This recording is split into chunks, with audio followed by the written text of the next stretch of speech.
Puji Tuhan, Tuhan memberkati kita semua. Semua sehat, amin. Haleluya, puji Tuhan. Kalau kita sehat semua, mari kita beri sorak-sorai untuk Tuhan. Haleluya, puji Tuhan. Dan senang sekali kembali boleh menyapa saudara, berjumpa, bertemu dengan saudara di ibadah pagi hari ini. Dan kembali kita boleh ada di bulan yang baru, di minggu pertama. Ini suatu kemurahan Tuhan Bapak Ibu. Tidak dapat saya bayangkan kalau kita boleh ada hari ini tanpa campur tangan Tuhan, maka tentu kita tidak bisa melewati hari-hari yang ada. Tapi karena Tuhanlah kita boleh ada hari ini. Yang setuju katakan amin. Puji Tuhan.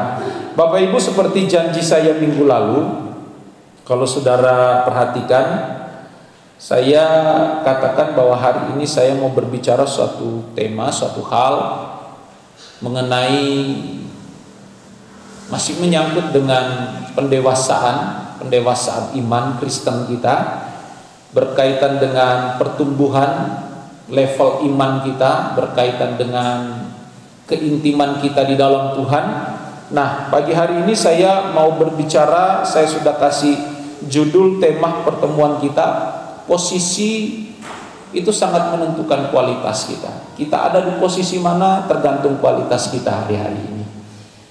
Nah, Bapak Ibu, sebelum kita lebih jauh, saya mau bawa saudara untuk melihat satu peristiwa dulu dalam firman Tuhan.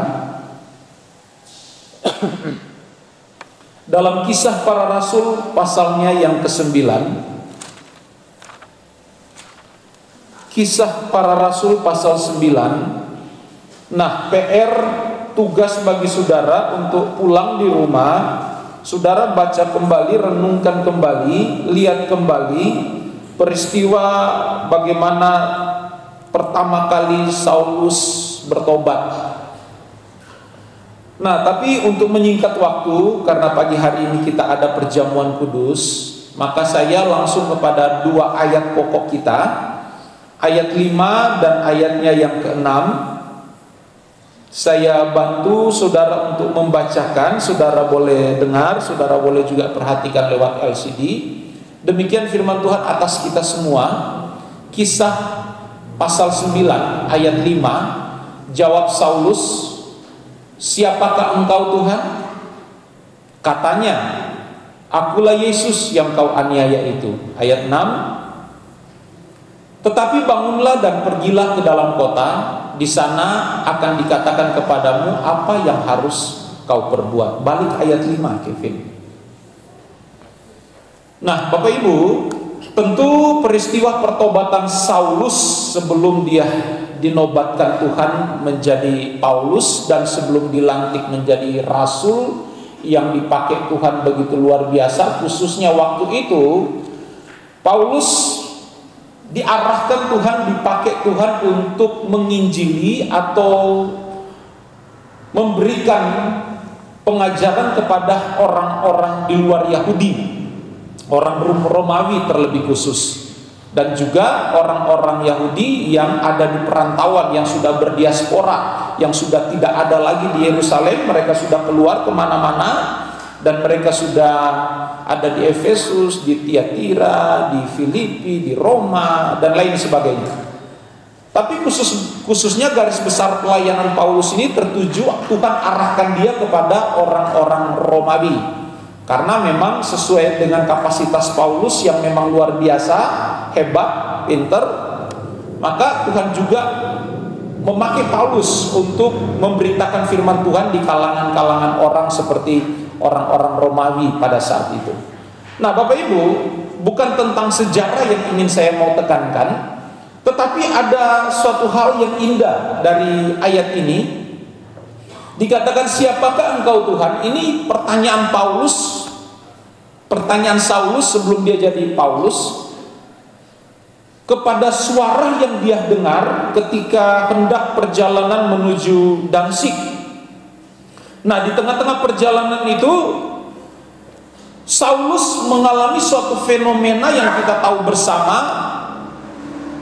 Dia mengalami suatu penglihatan cahaya yang begitu menyilaukan, sangat terang, sehingga menyilaukan dia, bahkan kuda yang ditungganginya pun kaget sehingga Paulus jatuh ke tanah.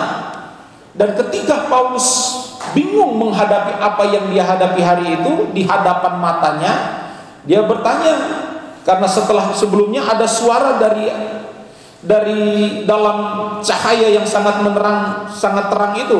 Paulus katakan, "Siapakah Tuhan?" Dan Yesus menjawab, meresponi pertanyaan Paulus, "Akulah Yesus yang kau aniaya itu." Nah, sebelum lebih jauh, saudara perhatikan, Yesus menjawab kepada Paulus, "Akulah Yesus yang kau aniaya itu." Pertanyaannya, kapan Saulus menganiaya Yesus? Kan gak pernah. Tetapi yang perlu kita garis bawahi bahwa jika ada orang yang mengutak-utik gereja Tuhan, saudara dan saya, jangan takut. Mereka sedang berhadapan dengan suatu kekuatan yang luar biasa. Bukan saudara yang dihadapi. Jadi kalau ada orang yang ngapa-ngapain, ada orang yang merencanakan perbuatan jahat, serahkan sama Tuhan. Karena mereka lagi nggak berhadapan dengan saudara, tapi berhadapan dengan Tuhan sendiri. Nah, Yesus katakan, "Akulah Yesus yang kau aniaya itu." Nah, indah sekali dari ayat ini, indah sekali untuk kita renungkan bahwa ternyata dari apa yang dialami oleh Rasul Paulus ketika perjalanan ke Damsyik ini, setelah dia melewati hari-hari yang sulit awal ketika dia bertemu Tuhan dalam cahaya yang menyilaukan yang sangat terang itu, sehingga 3 hari dia tidak bisa melihat, kata Alkitab. Nah, yang indah yang saya mau saudara ingat pada Filipi pasal 3 ayat 10. Coba saya masuk dulu dalam Filipi pasal 3 ayat 10. Nah, apa yang Paulus katakan di sana? Paulus katakan begini, "Yang ku kehendaki ialah mengenal Dia dan kuasa kebangkitannya dan persekutuan dalam penderitaannya, di mana aku menjadi serupa dengan Dia dalam kematiannya." Nah, saya tertarik dengan perkataan Paulus di kalimat-kalimat awal. Dia katakan begini, "Yang ku kehendaki ialah mengenal Dia dan kuasa kebangkitannya." Menariknya di mana, Om? Mungkin saudara bertanya di tempat duduk saudara. Menariknya di sini, Bapak Ibu. Ketika perjalanan di Damsyik, Paulus mengalami fenomena yang luar biasa itu, sehingga membuat Paulus berubah imannya, berubah cara hidupnya, berubah cara pengiringannya akan Tuhan. Sampai di Filipi pasal 3 ayat 10 itu jelang waktunya cukup panjang. Menurut penyelidikan para ahli kitab, para pakar teolog, itu berkisar kurang lebih 28 sampai 30 tahun setelah kejadian pertama ini. Nah, saudara lihat, 28 sampai 30 tahun setelah kejadian di perjalanan menuju Damsyik, ada suatu hal yang menarik kalau kita perhatikan. Semangat Paulus untuk mau mengenal Tuhan itu tidak luntur. Nah, ini loh yang saya mau tekankan. Yang Tuhan kehendaki ialah mengenal Dia. Sampai ketika Paulus menulis surat ini, semangat Paulus untuk tetap belajar dan mau mengerti Tuhan, mau mengenal Tuhan, tidak lekang oleh waktu, tidak luntur oleh keadaan, tidak berubah oleh karena persoalan.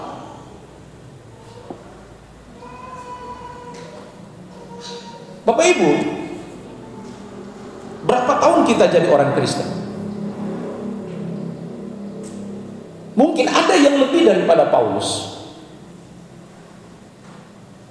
Berapa tahun kita mulai belajar untuk mengerti atau mengenal atau belajar kebenaran hari-hari ini? Puluhan tahun, belasan tahun? Saya tidak tahu. hanya saudara yang bisa menjawab. Tapi pertanyaan yang saya mau bangun untuk kita persoalkan dalam hidup pengiringan kita kepada Tuhan, entah berapa tahun itu, adakah tetap saudara dan saya tetap punya semangat, gairah untuk tetap mau bertumbuh dan mengenal kebenaran, mengenal pribadinya Tuhan? Nah, kadang kita karena persoalan masalah tekanan itu menjadi hambatan untuk kita mau mengenal Tuhan. Terkadang persoalan masalah menjadi rintangan yang begitu luar biasa untuk kita mau dekat dan mengiring Tuhan. Paulus 28 tahun ketika dia menulis surat Filipi ini, semangat Paulus tidak pernah berubah sedikit pun. Yang kukehendaki ialah mengenal Dia. Kalau kita belajar teks asli, yang kukehendaki ialah mengenal Dia, bukan sekedar Paulus belajar dan baca Alkitab, bukan sekedar Paulus sekolah dan tamat teologi, bukan sekedar sampai di situ.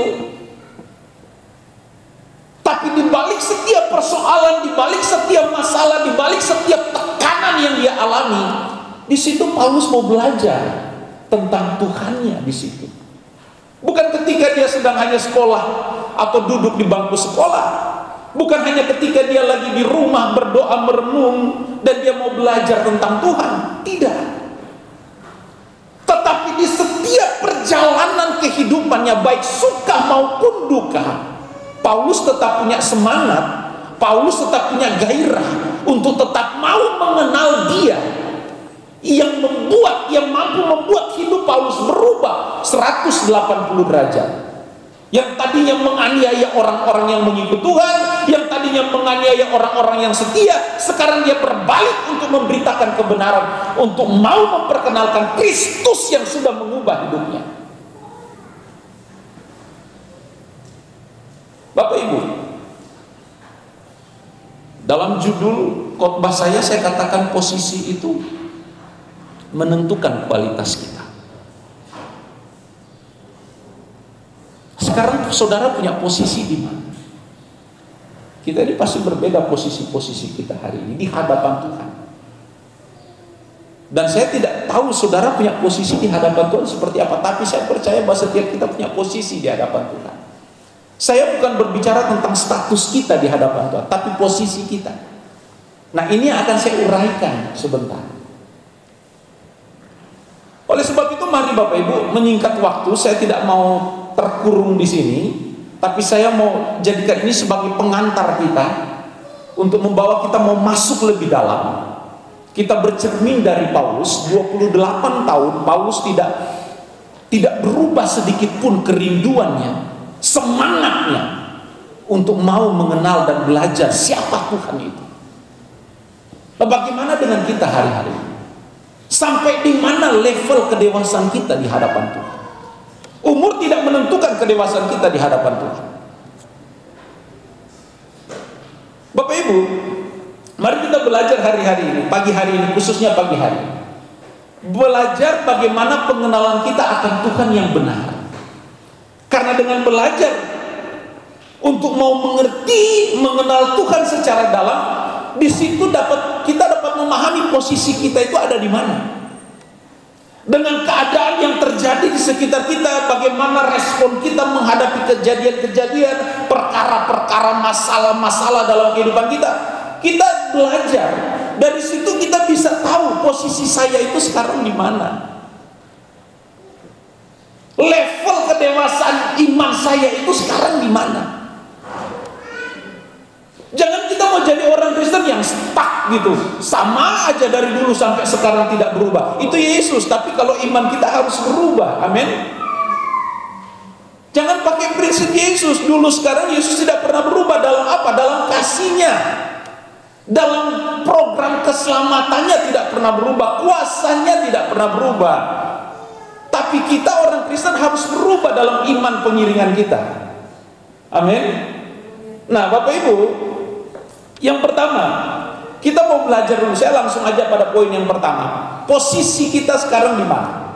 Yang pertama, Bapak Ibu, mari Matius pasal 6. Matius pasal 6.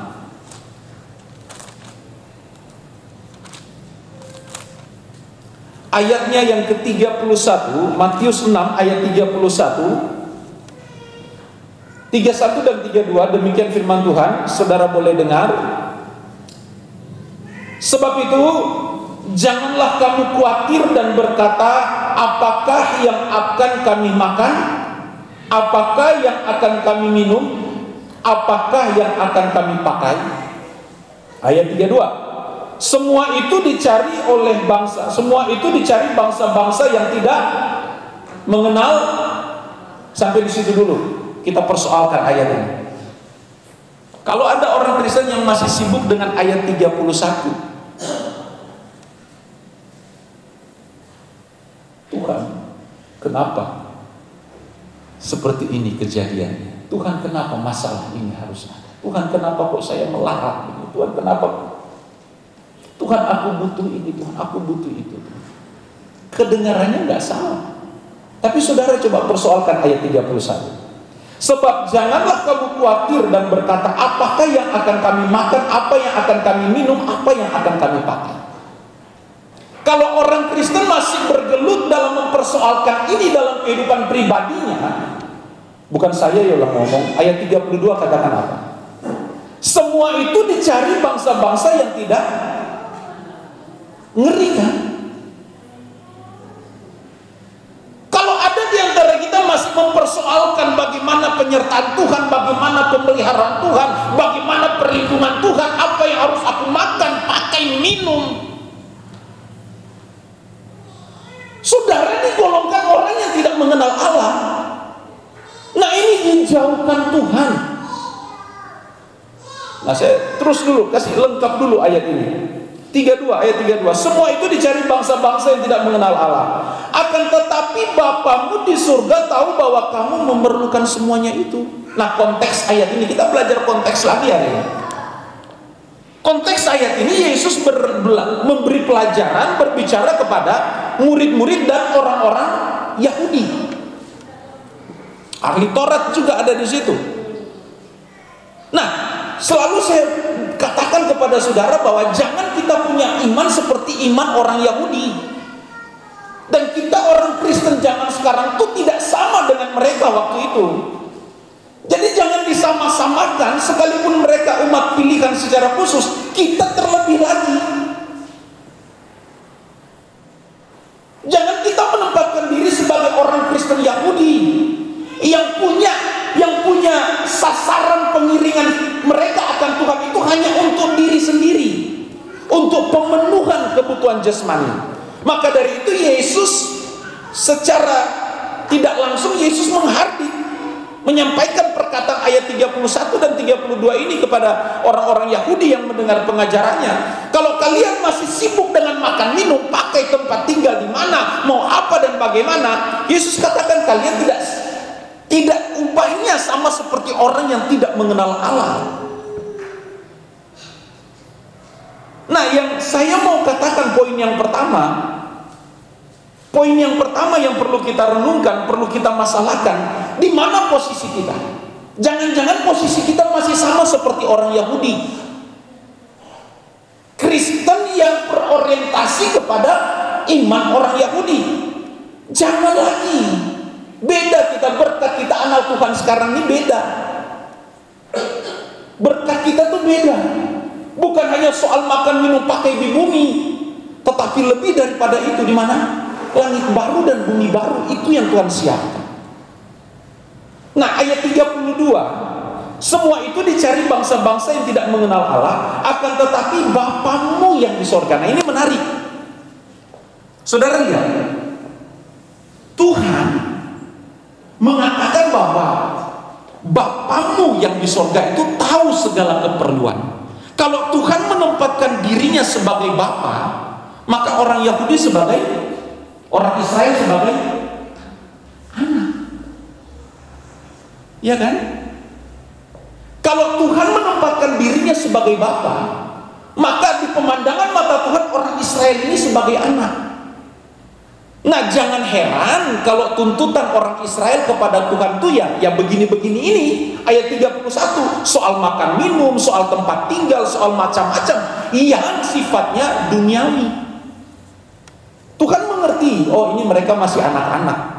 Tetapi Tuhan gak mau mereka anak-anak terus di posisi Tuhan.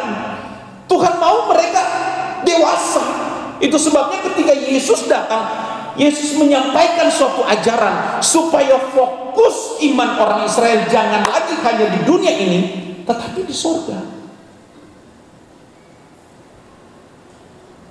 Nah, masa kita mau tetap fokus hidup kita hanya untuk dunia ini?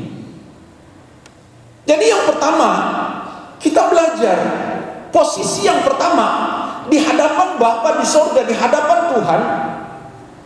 Jangan kita jadi seperti anak-anak terus, yang maunya yang enak-enak aja, yang maunya yang nyaman-nyaman saja. Dikasih persoalan sedikit, dikasih pergumulan sedikit, marah, Pak, kenapa harus begini? Nah, itu kan anak-anak. Anak-anak kalau kita hukum sedikit, nangis dia. Pak, kenapa Pak kalau begini? Jangan lagi Pak. Itu anak-anak. Dan anak-anak tuh maunya permen terus, jajan terus. Nah, posisi kita nih coba kita lihat. Jangan-jangan kita masih ada di posisi anak-anak kita hari ini. Tapi saya percaya di DPD Hosana Rute enggak lagi kan? Amin. Atau masih? Masih? Ya enggak apa-apa lah, tetapi bertumbuh ya. Ya nak ya, jangan terus di anak-anak, bertumbuh. Karena kualitas kita itu tidak akan bisa, Tuhan tidak akan percayakan hal-hal yang lebih besar kalau kualitas kita nggak mendukung. Bagaimana Tuhan mempercayakan suatu perkara yang hebat, yang besar, yang ajaib, yang dahsyat kalau kualitas kita nggak mendukung untuk kita bisa melakukan perkara yang besar? Nah, kalau kita masih anak-anak terus sampai Tuhan datang, kira-kira ada orang tua mana yang rela kalau anaknya tuh abnormal, bertumbuhnya tapi nggak normal? Oh, sedih kita orang tua. Lahir tahun 75, tapi kelakuan masih lahir kayak tahun 2010. Nah, Tuhan juga nggak mau. Makanya dengan bahasa yang mungkin kalau kita tidak perhatikan, bahasa Tuhan Yesus ini cukup keras untuk menghardik orang-orang Israel ketika itu. Semua itu dicari bangsa-bangsa yang tidak mengenal Allah. Loh, kok bisa? Padahal orang Israel ini sejak dari zaman Musa sudah mengenal Allah Abraham, Ishak dan Yakub. Tapi ketika Yesus datang, Yesus katakan kalian tidak mengenal Allah. Loh, bagaimana ini bisa terjadi? Karena di hadapan Tuhan posisi itu menentukan. Keadaan kita itu menentukan. Itu sangat menentukan. Anak-anak terus, aduh Bapak Ibu, ayolah kita bertumbuh dalam kedewasaan iman kita. Yang kedua, saya lanjut lagi yang kedua. Yohanes pasal 15.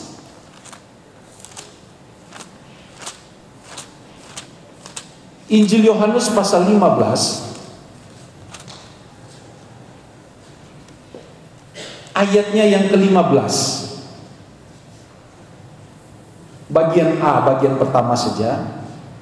Sebab, ulangi, aku tidak menyebut kamu lagi hamba, sebab hamba tidak tahu apa yang diperbuat oleh tuannya. Nah Bapak Ibu, ada orang Kristen yang posisinya sampai hari ini masih jadi hamba. Ya kedengarannya sih baik, tidak masalah. Karena kita sering berdoa, saya juga sering berdoa, Tuhan ampuni hambamu. Ya kan? Tuhan lihatlah hambamu ini. Hamba lagi dalam persoalan masalah. Baik. Tapi saudara tahu, saudara perhatikan Yesus katakan kepada murid-muridnya, aku tidak menyebut kamu lagi hamba, sebab hamba tidak tahu apa yang diperbuat oleh tuannya. Mau enggak? Hari ini saudara tetap mempertahankan diri saudara sebagai hamba, di mana rahasia-rahasia surga tidak disingkapkan bagi saudara. Mau? Kalau kita memposisikan diri kita hamba, baik. Hamba, dia harus taat melakukan apa yang mau oleh yang diperintahkan oleh Tuhan. Mau nggak mau harus kerjakan. Benar kita hamba hari ini. Benar kita sudah melakukan apa yang Tuhan mau hari ini. Kalau kita menyebut diri kita hamba, berat loh hamba. Hamba aja berat. Jadi hamba yang setia aja berat. Kita coba kita renungkan. Hamba memberi diri sepenuhnya untuk dikontrol oleh tuannya. Mana ada hamba yang tidak mau turuti apa yang menjadi perintah tuannya, dapat hukuman. Posisi orang Kristen yang menjadi hamba di hadapan Tuhan itu baik, tetapi berat loh itu. Tapi sekali lagi berat bagi kita, tidak ada yang mustahil bagi Tuhan. Nah, sesuatu yang tidak baik ketika kita tetap di posisi jadi hamba di hadapan Tuhan. Tuhan tidak akan singkapkan rahasia-rahasia surga bagi saudara. Karena jelas Yesus katakan, aku tidak menyebut lagi kamu hamba. Sebab kalau kita masih jadi hamba, apa yang diperbuat oleh tuannya kita tidak tahu. Ya kita manut aja, kita nunut aja, kita ikut aja. Nah tentu bagi kita hari ini kita rindu untuk segala sesuatu yang Tuhan rancangkan, kalau boleh Tuhan singkapkan dalam hidup saya.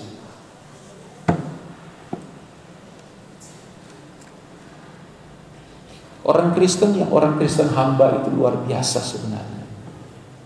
Karena karakter hamba itu dia memberi diri sepenuhnya untuk dibentuk dan diproses.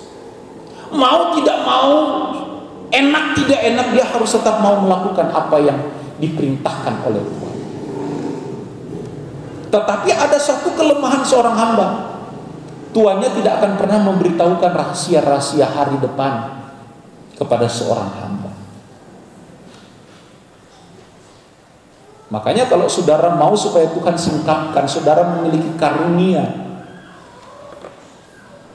naik level kita di hadapan Tuhan. Posisi kita harus berubah. Nanti masih ada 2 posisi lagi yang kita harus renungkan. Lukas pasal pertama. Nah ini ada satu contoh. Lukas 1 misalnya. Ada satu contoh yang indah untuk kita bisa renungkan di sini. Lukas 1 ayat 38. Apa Alkitab katakan di sana? Ini bagaimana Maria setelah dilawati oleh malaikat Gabriel, Maria katakan begini dalam ayat 38. Sesungguhnya aku ini hamba. Jadilah padaku menurut perkataanmu itu. Lalu malaikat itu meninggalkan dia. Inilah hamba. Kita kalau mau jadi hamba Tuhan bercermin kepada Maria. Maria harus menjadi contoh yang indah dalam kehidupan kita. Seorang wanita muda yang belum bersuami, tahu-tahu hamil. Masalah berat loh ini. Masalah serius loh ini. Tapi setelah diberi penjelasan oleh malaikat Gabriel, Maria katakan, aku hamba. Ya jadilah padamu menurut apa yang engkau kehendaki. Apakah kita hamba yang setia hari ini? Ada masalah, ada tantangan. Kita ngomong, Tuhan kenapa begini? Bukan hamba loh itu. Ada persoalan, ada pergumulan. Kita ngomel sama Tuhan, Tuhan cepat angkat masalah itu. Bukan hamba loh itu. Kalau seorang hamba, dia akan terus lakukan apa yang tuannya mau. Seorang hamba yang baik, dia akan terus masuk dalam apapun yang diperintahkan oleh Tuhan. Contoh seperti Maria. Maria belum mengerti sepenuhnya apa maksud Tuhan melalui malaikat Gabriel. Maria belum mengerti sepenuhnya. Yang Maria tahu adalah bayi yang ada dalam kandungan itu oleh karena kuasa Allah melalui Roh Kudus. Dan nanti Maria akan melahirkan anak ini, dan sudah diberi petunjuk, engkau harus menamakan dia Immanuel. Sampai di situ penjelasan Gabriel. Setelah itu nggak tahu Maria apa yang bakal terjadi. Sebagai manusia biasa, sebagai seorang wanita muda, tentu jadi persoalan lah, setelah saya melahirkan bagaimana status saya, ya kan? Bagaimana status saya di hadapan manusia, di hadapan orang-orang, di hadapan keluarga? Nggak diberi penjelasan sama Gabriel jalan keluar tentang masalah itu. Tetapi satu hal yang Maria tahu, bahwa kalau ini rancangan Tuhan, maka pasti indah dalam hidupnya. Jadilah padaku menurut apa yang engkau mau. Tapi sayang seorang hamba tidak diberitahukan rahasia-rahasia yang besar dari Tuhan. Rahasia-rahasia sorgawi itu tidak akan disingkapkan. Ini yang ngomong Yesus sendiri. Jadi yang saya mau hari ini adalah bagaimana kita orang-orang Kristen, khususnya jemaat Tuhan di tempat ini, ayo tingkatkan posisi kita. Kalau kita mau untuk mengerti rancangan Tuhan, rahasia Allah di hari-hari ke depan, jangan stop hanya jadi seorang hamba. Harus naik level, harus tingkatkan posisi kita. Karena posisi itu menentukan kualitas kita di hadapan Tuhan itu seperti apa. Tuhan mau kita ini harus terus, jangan jadi Kristen yang hanya gitu-gitu aja. Jangan jadi Kristen yang stuck di tempat, ya cukup datang gereja, cukup ibadah, selesai. Tidak bisa seperti itu. Nah, saudara ingat gak seorang muda yang datang sama Yesus? Guru, aku mau ikut engkau. Tuhan Yesus katakan, lakukan perintah. Orang muda ini bilang, sudah semua aku sudah lakukan. Yang dimaksud oleh orang ini adalah semua hukum Taurat dia sudah lakukan. Orang ini tidak bercacat celah. Tapi Yesus katakan, baik, kalau begitu pulang, jual semua milikmu. Orang muda ini pulang dengan kecewa. Nah, disinilah kegagalan banyak kita orang Kristen. Tidak mau meninggalkan keindahan dunia, tidak mau meninggalkan hal-hal yang tidak berkenan bagi Tuhan. Kita lebih mempertahankan hal-hal yang tidak Tuhan inginkan ketimbang kita mau menjadi apa yang Tuhan inginkan dalam hidup kita. Harus kita naik posisi kita, jangan hanya tinggal di tempat. Posisi harus berubah. Kalau kita mau sungguh-sungguh lihat kemuliaan Tuhan, kalau kita mau sungguh-sungguh diangkat oleh Tuhan, diberkati oleh Tuhan dalam segala perkara, posisi harus berubah, Bapak Ibu. Nah, yang ketiga, saya mau masuk pada posisi yang berikut. Kejadian pasal 17. Kita mundur jauh ke kitab Kejadian. Kejadian pasal 18, sorry.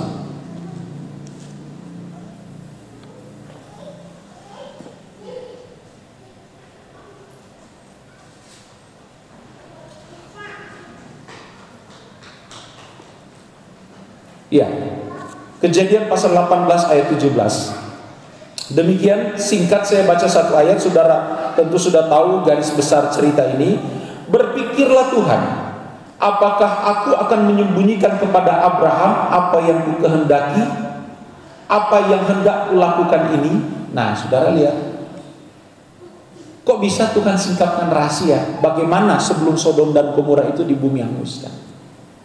Kalau hamba tidak disingkapkan rahasia. Tapi kenapa Abraham Tuhan singkapkan rahasia? Pertanyaannya kenapa? Nah, kita temukan jawaban itu di sini Bapak Ibu. Mazmur 25.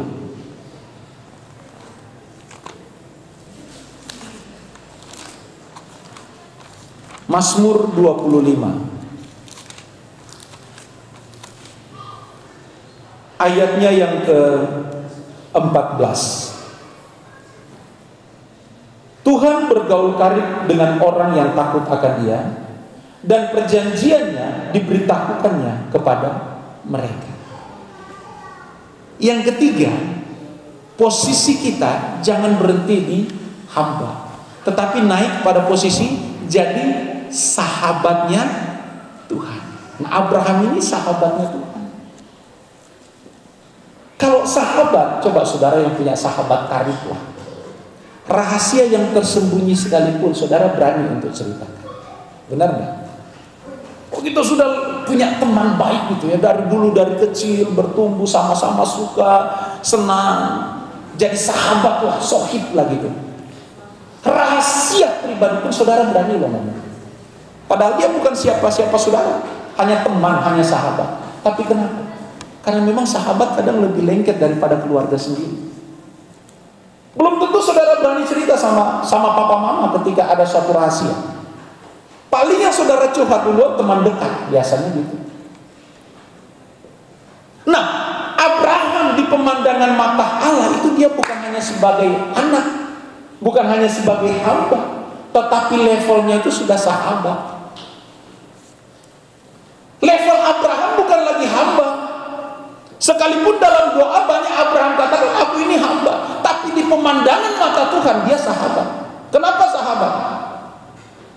Pertama, saudara lihat ketika Abraham mendapatkan firman di Ur Kasdim, untuk Abraham untuk keluar, tinggalkan sanak saudara, pergi ke tempat yang aku tuju, yang aku akan berikan. Abraham gak ngomel, Abraham gak bertanya-tanya, Abraham gak hitung-hitungan sama Tuhan. Dan banyak hal yang sudah dibuktikan Abraham sampai Ishak dia rela mempersembahkan. Banyak hal yang sudah dibuktikan oleh Abraham, sehingga Allah tidak ragu untuk menempatkan Abraham sebagai sahabatnya Allah. Luar biasa. Jadi orang Kristen tuh harus sampai level ini. Jangan anak terus, jangan hamba terus.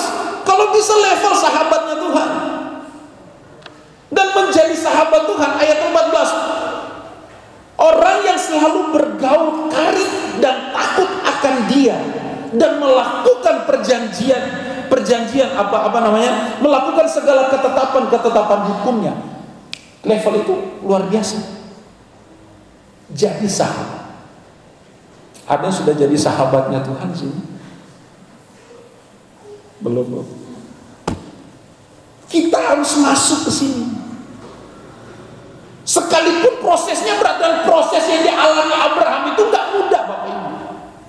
Dia mengembara dari Ur Kasdim sampai ke tanah Kanaan itu pun gak sampai. Abraham hanya memandang dari jauh tanah Kanaan yang dijanjikan Tuhan. Secara pribadi Abraham gak sampai.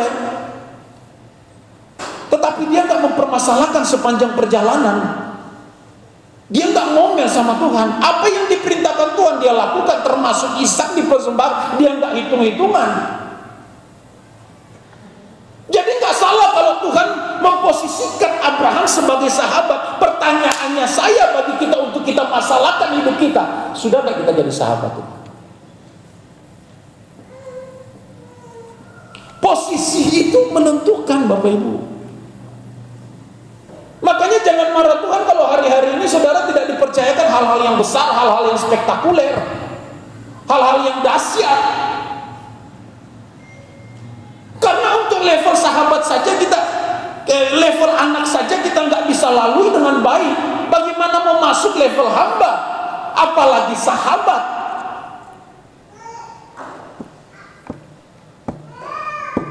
Kita permasalahkan ini. Poin-poin ini kita bawa pulang ke rumah. Kita renungkan hidup kita. Saya pun hari-hari ini merenungkan posisi saya di mana Tuhan. Kayaknya untuk level sahabat saja saya harus berjuang keras ini kayaknya. Tapi tidak masalah. Yang penting saya sampai ke level itu. Saya berjuang. Tidak masalah. Berat sekalipun saya sadar itu berat. Saya tahu itu susah, sulit. Tapi no problem. Saya sudah kadung seperti hari ini. Orang bilang sekali basah ya basah terus sama Tuhan. Mau apa lagi? Karena tujuan saya langit baru, bumi baru. Selama Tuhan masih beri saya waktu dan kesempatan untuk hidup, artinya Tuhan masih beri waktu saya, dan Tuhan masih punya rencana, program yang indah buat saya. Yaitu apa? Setidaknya Tuhan beri waktu untuk saya merubah posisi saya yang hari ini. Kalau hari ini masih jadi anak, besok harus jadi hamba. Kalau hari ini masih jadi hamba, besok harus jadi sahabatnya Tuhan. Gak peduli. Harus kehilangan keindahan dunia, harus kehilangan meninggalkan segala kemewahan, tidak masalah. Yang penting aku dapat Tuhan. Yang penting aku miliki surga. Itu posisi yang kedua. Saudara mau jadi sahabatnya Tuhan?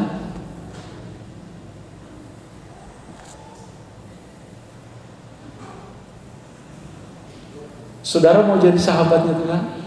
Amin dong. Harus amin. Berat om. Harus. Kalau kita mau lihat kemuliaan Tuhan.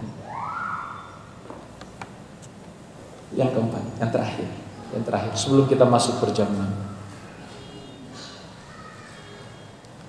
Yang terakhir,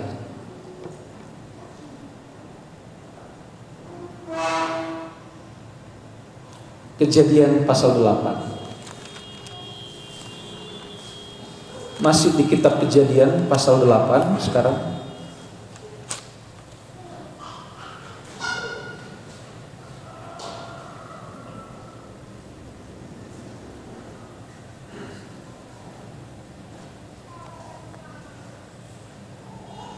Ya. Kejadian pasal 8 ayat 21. Saudara dengar, ketika Tuhan mencium persembahan yang harum itu, berfirmanlah Tuhan dalam hatinya, aku tak akan mengutuk bumi ini lagi karena manusia, sekalipun yang ditimbulkan hatinya adalah jahat dari sejak kecilnya, dan aku tak akan membinasakan lagi segala yang hidup seperti yang telah kulakukan. Nah saudara, singkat, saudara pulang, saudara baca lagi peristiwa ini. Singkatnya begini, ini persembahan yang dinaikkan peristiwa setelah kejadian air bah yang dipersembahkan oleh Nuh. Nah saudara lihat, kita harus memposisikan diri kita pada posisi yang keempat, itu sebagai pengantinnya Tuhan. Pengantin. Maka dari itu kalau saudara lihat di WA saudara, gambar yang saya tampilkan di situ, 10 gadis, 10 anak darah, yang 5 yang bijak, yang 5 yang bodoh. Nah Bapak Ibu, apa kaitannya? Posisi yang terakhir yang saya mau sampaikan begini, kita harus menjadi pengantinnya. Artinya sudah dewasa. Mana ada orang pengantin kecil-kecil, pengantin cilik? Nggak ada kan? Selama yang saya tahu, menurut undang-undang yang disahkan untuk bisa menikah itu 17 tahun ke atas kalau nggak salah, sesuai dengan undang-undang yang baru. Betul ya Mas Agus? 17 tahun ke atas. Nah saudara, kalau kita nggak jadi pengantinnya Tuhan, nggak mempersiapkan diri kita untuk jadi pengantin Tuhan, nggak mungkin kita bisa ada sama-sama dengan Tuhan di surga. Yang ada di surga yang jadi pengantin. Karena Yesus datang sebagai mempelai. Ingat itu. Yesus datang menjemput gereja itu sebagai mempelai. Bukan sebagai apa-apa, tapi sebagai mempelai. Nah saudara bisa bayangkan kalau kita tidak mempersiapkan diri sebagai seorang pengantinnya Tuhan, apa jadinya kita hari ini? Kalau kita masih bergumul jadi anak terus, kapan kita bisa sama-sama dengan Tuhan di surga? Kalau kita bisa jadi hamba terus, kapan kita mau disingkapkan rahasia-rahasia besar dari Tuhan? Ayo, kita harus jadi sahabat Tuhan. Kalau bisa jadi pengantin, dan harus jadi pengantin. Karena memang Tuhan menjemput kita gereja Tuhan itu sebagai pengantin, bukan sebagai apa-apa. Nah kalau kita nggak mendandani hidup kita mulai dari hari ini, tidak mendandani manusia rohani kita hari-hari ini, jangan-jangan kita seperti 5 anak darah yang bodoh ini, yang tidak mempersiapkan segala sesuatu menjelang kedatangan sang mempelai pria. Akhirnya mereka tidak bisa masuk dalam perjamuan nikah yang luar biasa itu. Mereka ada di luar pintu, mereka tidak diizinkan masuk. Nah ini saya ngeri membayangkan ini Bapak Ibu. Sekian tahun kita jadi orang Kristen, sekian tahun kita iring Tuhan, sekian tahun kita berkorban di tengah-tengah pelayanan, tapi pada akhirnya kita ditolak. Ngeri. Kenapa? Karena kita tidak mendandani manusia batinnya kita. Kita tidak mendandani manusia rohani kita. Kita tidak mempercantik diri bagaimana layaknya seorang pengantin yang menantikan pasangannya datang untuk menjemput dia. Bapak Ibu, sekali lagi posisi saudara menentukan kualitas kekristenanmu itu seperti apa. Dan saya percaya kita hari ini tahu sekarang posisi saya sekarang di mana. Saya tahu posisi sekarang saya itu di mana, saya tahu sekarang ini. Dan saya terus berusaha. Saya terus berjuang. Saya sudah sekali ulang-ulang kali saya ngomong sama saudara, ayo kita berjuang sama-sama. Sekalipun daging ini harus sakit, sekalipun kita harus sakit, harus menyangkali keinginan daging, tidak apa-apa, yang penting kita layak di hadapan Tuhan. Jadi orang Kristen itu harus berjuang. Dari anak-anak masuk kepada posisi hamba. Dalam posisi hamba berjuang terus jadi posisi sahabatnya Tuhan. Jangan berhenti di situ, terus lagi menanjak. Siapkan diri kita sebagai pengantin-pengantinnya Tuhan. Nggak ada waktu lagi untuk kita main-main hari ini, Bapak Ibu. Dalam kesibukan saudara, tetap kerjakan itu dengan baik. Bertanggung jawab dengan apa yang Tuhan percayakan. Tapi lebih daripada itu, perhatikan hidup kita. Sudah tidak kita mendandani manusia rohani kita untuk siap dijemput oleh Tuhan sebagai pengantinnya. Ini harus. Jangan bangga jadi orang Kristen yang anak-anak terus. Jangan puas jadi hamba. Masuk terus pada level dan tingkatan yang berikut. Sampai sempurna kita di hadapan Tuhan, karena itu yang Tuhan mau. Waktu sekarang berapa lama lagi Bapak Ibu? Singkat kita. Tadi pagi waktu lagi siap-siap ibadah, Ibu Gembala bilang, sudah mau perjamuan lagi, sudah minggu pertama lagi. Kayaknya baru saja 2-3 hari lalu kita perjamuan, sekarang perjamuan lagi. Cepat hari-hari ini. Kalau kita nggak berusaha sungguh berjuang untuk merubah posisi kita dari anak masuk kepada hamba, waduh, dari hamba masuk kepada sahabatnya Allah, dari sahabatnya Tuhan, kita mempersiapkan diri sebelum Tuhan menjemput kita sebagai pengantin-pengantinnya. Karena yang jadi pengantinlah yang layak sama-sama ada di dalam singgasana kerajaan surga. Yang gak jadi pengantin, yang gak mungkin. Ayo dandani manusia rohani kita. Berjuanglah. Berjuanglah dengan sungguh. Di tengah-tengah kesibukan saudara, saudara harus punya fokus yang benar. Harus punya fokus yang sifatnya menyentuh kekekalan. Harus jadi pengantin. Anak, hamba, sahabat, pengantin. Jangan kita stop jadi anak-anak terus. Kasihan kan Bapak di surga nangis, kecewa lihat kita. Nah, sebentar lagi saya datang kok kamu masih jadi anak terus. Ya kan? Ayo jadi pengantinnya Tuhan. Karena dengan demikian saya percaya bahwa kasih karunia Tuhan yang menyertai setiap kita sampai kesudahan zaman akan memberi kekuatan dalam kehidupan. Kita dimampukan. Tubuh dan darah Tuhan yang ada di hadapan kita. Bukti bagaimana Tuhan tidak pernah tinggalkan kita. Kata Tuhan tidak pernah meninggalkan kita. Artinya ketika kita mau untuk masuk dalam proyeknya Tuhan, Tuhan akan campur tangan di situ. Tuhan akan buat segala sesuatu menjadi indah pada waktunya. Termasuk ketika kita punya kerinduan untuk menjadi pengantin Tuhan, Tuhan akan mampukan kita. Tuhan